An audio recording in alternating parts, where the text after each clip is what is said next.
I was standing in the boys' room of Baker Intermediate School alone. The smell of Comet Cleanser hung in the air. And as I was washing up my hands, an 8th grader walked in. It's my first semester as a 7th grader in middle school.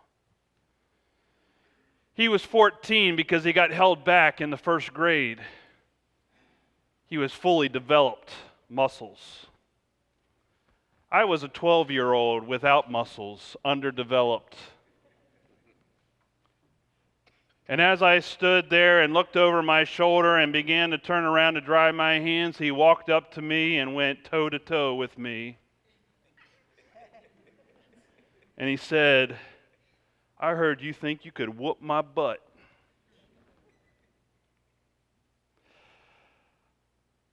My prepubescent heart skipped a beat as it pitter-pattered, and as I began to think of my response, and my immediate response, "I never said that. Who told you that?" Little did I know I was learning diplomatic skills at a very young age that day. He told me a friend of mine from the neighborhood had told him that I said to him that I could whoop his butt.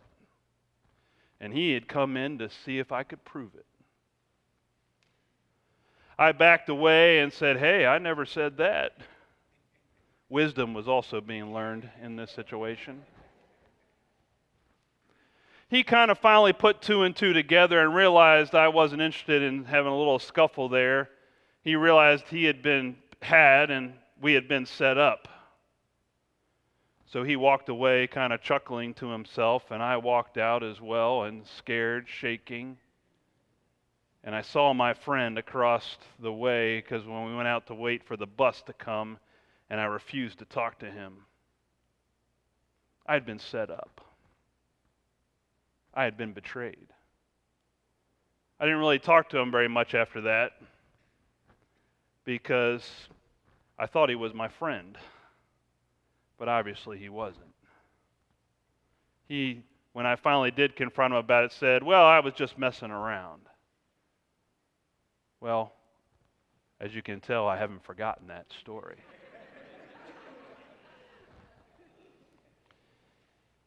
He was pretending to be my friend, and he set me up. What we learn in the story, in the event of the scripture that Laura just read, is that Jesus had a friend who set him up. In fact, it was interesting that if we had read before this passage, we would learn that the ruling priests of the day, the leaders, were looking for a way to arrest Jesus it says in stealth. They were looking for a secret way to find him and arrest him without the public ever knowing about it. Because they knew that if they arrested him in public, there would have been an outcry. So they were trying to figure out, they were plotting a way, and they couldn't figure out what to do. And then they're in Bethany on their way to Jerusalem one night, and a woman comes in to see Jesus, and she's got this expensive jar of perfume. And she breaks it over Jesus, and she anoints Jesus with this oil as a symbol of his burial. And as she's doing this with this perfume that cost a whole year's wages, some of the people in the room started to complain about the wastefulness of the woman. Now, Mark doesn't tell us this, but we learn from some of the other gospel writers that Judas was one of the ones who complained and got angry that the perfume had been wasted. And it's right after that Judas leaves the house and goes to meet with the ruling priests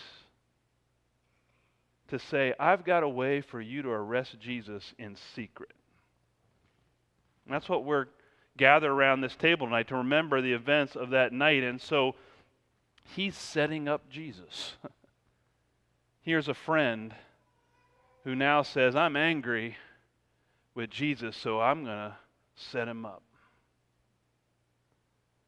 Now, Later that afternoon, the next day, they were preparing for the Passover feast. They were preparing the meal, and part of that was a process of animal sacrifice. And so I don't know if you can get this image in your head, or if you want to get this image in your head, but all over the city, lambs were being slaughtered, and barbecue pits were being stoked. It was a citywide barbecue. And lambs were being slaughtered there in the streets. And what was happening is that usually the head of the household, or the rabbi, in this case Jesus, was out in the streets with his disciples, and they were preparing the lamb for the Passover. And it would have been the rabbi's task that as they hung the lamb there, the rabbi's task was to take the knife and cut open and cut the throat of the lamb. And a ruling priest would come along and collect the blood of the lamb in a silver bowl, and would take that bowl back to the temple where the altar was in the temple, and would sprinkle the blood of the lamb on the altar of the temple in atonement for the sins of the people. They were remembering the Passover when Moses had the people put blood over their doorposts so that the wrath of God, the plague of God, would pass over their house and would not harm them. And they prepared a lamb that same night too. And so they were remembering the Passover. They were remembering God's deliverance. I wonder what Jesus was thinking when he knew the next day he was going to the cross, what he was thinking as he sacrificed the lamb himself. Did he think about that? Did he think about him being the lamb? And it's as they're doing this that the disciples say, hey, where are we going to have supper tonight? Where are we going to eat the barbecue? Guess you could call it Mission Barbecue.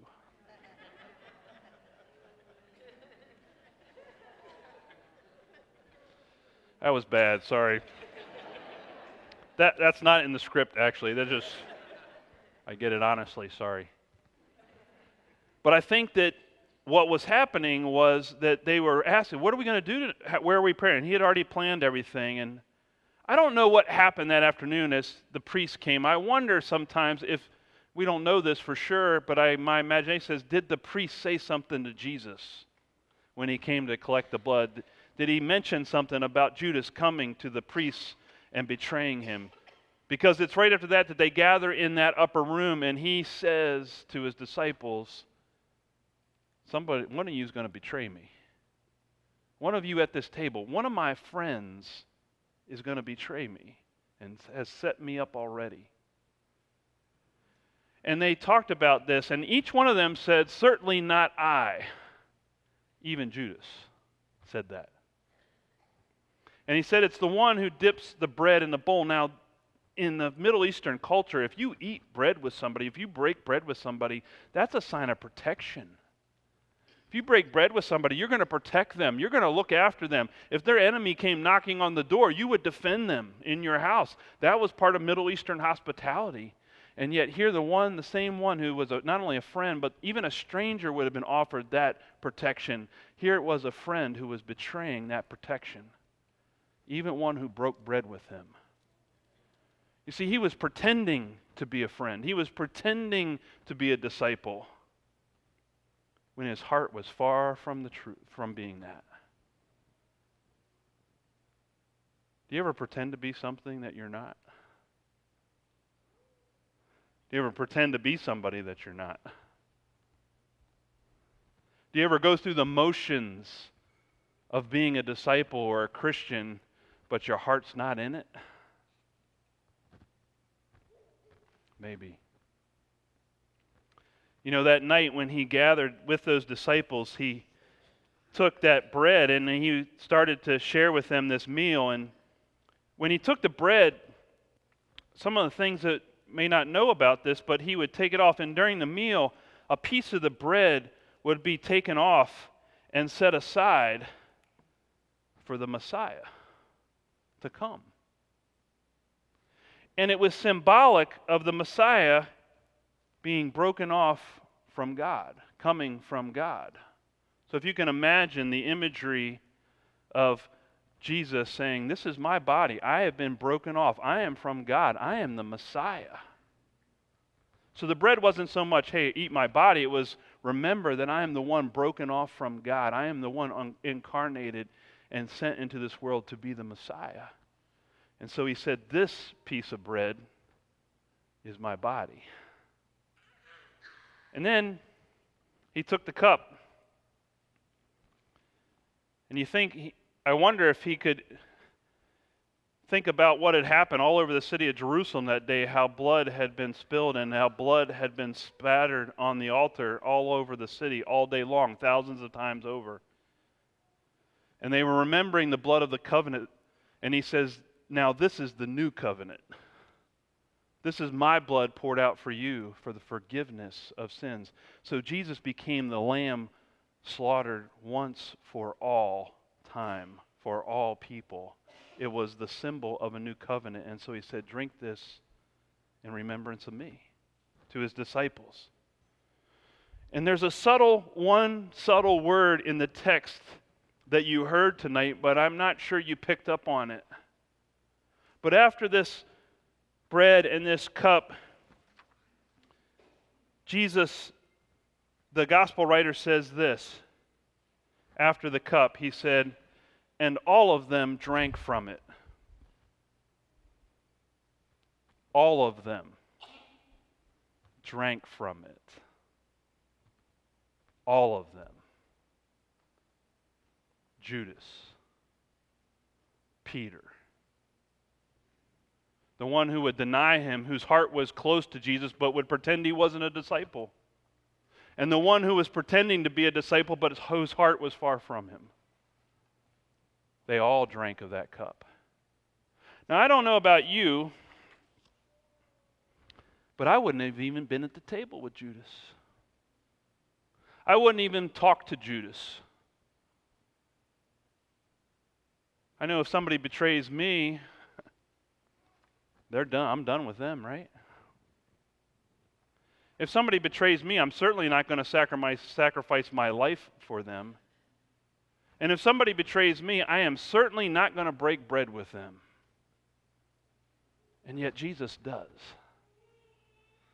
Jesus shares the new covenant with Judas. Jesus shares love and grace with Judas, the one who set him up. I asked a question. Do you ever pretend to be somebody you're not? Do you ever go through the motions of being a disciple when your heart's not in it? Because that's what Judas was doing that night. He was going through the motions of being a disciple, but his heart wasn't there. You know, have you ever claimed to be a follower of Jesus and then betrayed him by not loving others? All others? Have you ever done that? Have you ever claimed to be a follower of Jesus and not prayed for your enemies? Have you ever claimed to be a follower of Jesus and not turned the other cheek? Have you ever claimed to be a follower of Jesus and not forgiven someone 490 times? Have you ever claimed to be a follower of Jesus and not given generously to the poor? Have you ever claimed to be a follower of Jesus and lusted in your heart? Have you ever claimed to be a follower of Jesus and neglected a widow or an orphan? Have you ever claimed to be a follower of Jesus and not trusted that he could calm the storm within you, as well as the ones without? Have you ever claimed to be a follower of Jesus and not allowed him to resurrect your soul? Have you ever claimed to be a follower of Jesus and decided to do things your way instead of his? Then come to the table tonight. Come to this table, eat this bread, drink this cup, because even Judases are welcome here.